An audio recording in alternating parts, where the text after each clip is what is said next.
سوال دیگر میگم السلام علیکم و رحمت الله و برکاته. علم جادو را چی میبرد؟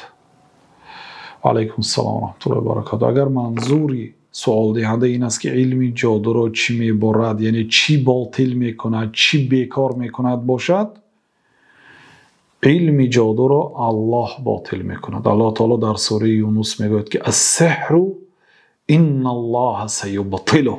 سحر را الله تعالی زود است که بیکار میکند، باطل میکند. ان الله لا یصلح عمل المفسدین. الله تعالی عملی فاسدکارها و ایرانکارها را اصلاح نمیکند و سامان نمیرساند. و اینچنین سحر را توکل به الله بیکار میکند. و الله تعالی تکیه کنید در جلب فایده و دفع ضرر. و اینچنین دعا و اینچنین استغفار و توبه، استغفر الله و اتوب الیه هزارها مراتب بگویید تا گشاده شدن سحر.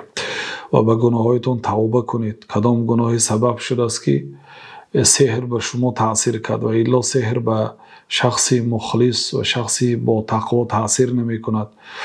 و اینچنین نماز، از الله تعالی با نماز یاری طلبید، ذکری بسیار و اینچنین قرائت قرآن و اینچنین چخیلی که در بالا گفتیم دعا، چخیلی که پیامبر صلی الله علیه و سلم وقتی حضرت عایشه در صحیح مسلم است گفتن که یک یهودی از بنی زریق با نام لبید بن اعصم پیامبر صلی الله علیه و سلم را سحر کرد.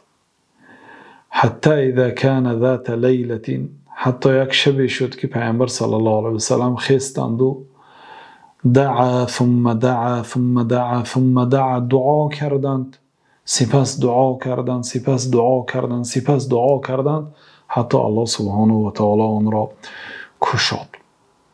بنابراین بسیار دعا کنید و از الله سبحانه و تعالی یاری طلبید. علل خصوص دعای مشقت را بگویید که پیامبر صلی الله علیه و سلم چخیلی که در صحیح بخاری و مسلم ثابت است وقتی که مصیبت و مشقت سخت بر سرشان آید چنین میگفتند لا اله الا الله العظیم الحلیم، لا اله الا الله رب العرش العظیم، لا اله الا الله رب السماوات و رب الارض و رب العرش الكریم.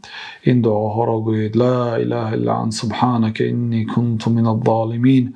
دعای حضرت یونس را گویید. انشاءالله الله سبحانه و تعالی سحر را باطل میکند. والله اعلم.